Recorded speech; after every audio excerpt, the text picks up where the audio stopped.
En Estados Unidos hay un debate muy grande, Su Santidad, alrededor del aborto. Yo sé cuál es la posición de la Iglesia en este caso, pero ¿usted cree que una mujer que fue violada tiene el derecho a no tener a su hijo, que es producto de esa violación? Mira, yo sobre el aborto digo esto. Cualquier libro de embriología, de esos que estudian los chicos en segundo año de la universidad, libro de embriología serio, se dice que al mes de la concepción, incluso antes que la madre se dé cuenta, está todo el sistema de los órganos ya dibujado dentro y el DNA está claro. Sí.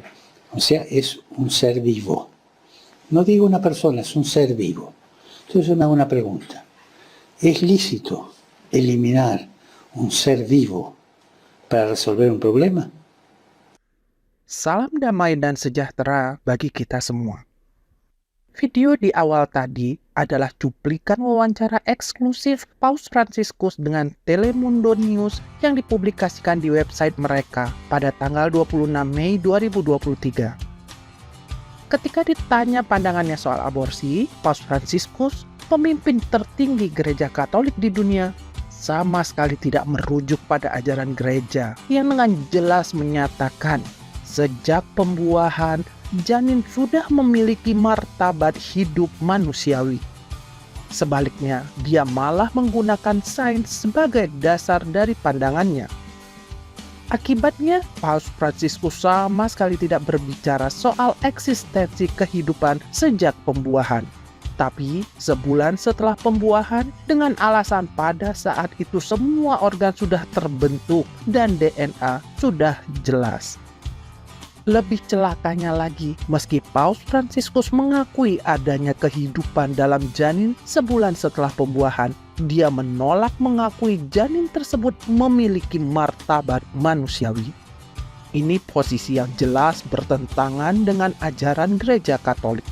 Bahkan gereja Katolik pasca konsili yang sudah tercemar gagasan bidat modernisme masih memiliki posisi yang benar dalam hal ini, sebagaimana yang dinyatakan dalam Katekismus Gereja Katolik. Oleh karena embrio sejak pembuahan harus diperlakukan sebagai pribadi, maka ia, sebagaimana setiap manusia yang lain, sejauh mungkin harus dipertahankan secara utuh, dirawat, dan disembuhkan. Katekismus Gereja Katolik 2274. Selain itu, pandangan yang menyebut janin sebagai makhluk hidup tapi bukan manusia membuat pendukung aborsi memperoleh dasar yang kuat bagi pilihan mereka. Pertanyaan Paus Fransiskus, apakah boleh menghilangkan makhluk hidup untuk menyelesaikan masalah? Sejauh makhluk hidup itu bukan manusia, jawabannya jelas iya. Bukankah kita boleh-boleh saja membunuh kecoa atau tikus yang mengganggu rumah kita?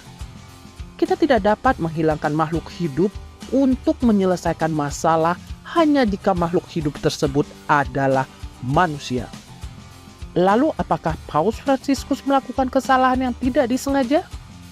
Sayangnya dalih kesalahan yang tidak disengaja ini tak dapat digunakan karena pada bulan November 2022 Paus Fransiskus juga membuat pernyataan yang sama dalam wawancaranya dengan majalah Amerika di Santa Marta, Vatikan. Pada kesempatan itu, ketika ditanya soal aborsi, Paus Fransiskus juga menolak menyebut janin memiliki martabat manusiawi dengan alasan hal itu masih diperdebatkan. Memang dunia hukum, politik, bahkan termasuk sains yang konon menjadi rujukan kebenaran manusia modern masih memperdebatkannya. Tapi gereja Katolik sudah punya pandangan yang definitif dan konsisten soal itu, yaitu janin sejak pembuahan memiliki martabat hidup manusiawi. Lalu menjadi pertanyaan, mengapa Paus Fransiskus sengaja membuat pernyataan yang bertentangan dengan ajaran gereja Katolik yang dipimpinnya? Kita akan mudah memahami persoalan ini kalau kita sadar bahwa Konsili Vatikan II melalui Dei Verbum 8 mengajarkan adanya evolusi sabda Tuhan di mana dialektika Hegelian adalah mekanisme perubahannya. Dari sudut pandang kaum modernis, apa yang dilakukan Paus Fransiskus adalah menciptakan antitesis bagi ajaran gereja yang dianggapnya sebagai tesis. Diharapkan dengan berjalannya waktu dan proses dialektika berupa diskusi ataupun perdebatan akan dicapai suatu sintesis yang merupakan sikap kompromi dari pandangan gereja dan pandangan dunia. Dari perspektif Konsili Vatikan II yang mempercayai evolusi sabda Tuhan, Paus Fransiskus sama sekali tidak melanggar ajaran gereja Katolik karena ajaran gereja tidak bersifat absolut, melainkan dapat berkembang dan berubah sesuai tuntutan zaman. Yang dilakukan Paus Fransiskus hanyalah membuat antitesis sesuai kebutuhan zaman. Selanjutnya, melalui proses dialektika dengan ajaran gereja sebelumnya, kelak akan dihasilkan sintesis yang nantinya digunakan sebagai ajaran gereja Katolik yang baru. Itulah buah-buah Konsili Vatikan II. Setelah melihat ini semua, masihkah Anda terus mendukung Konsili Vatikan II yang akan terus mengubah ajaran gereja? Mari kita selamatkan gereja Katolik dari kerusakan semakin parah dengan menolak Konsili Vatikan II dan bergabung dalam sisa umat yang setia. Tuhan sungguh menghendakinya. Terima kasih atas perhatian Anda.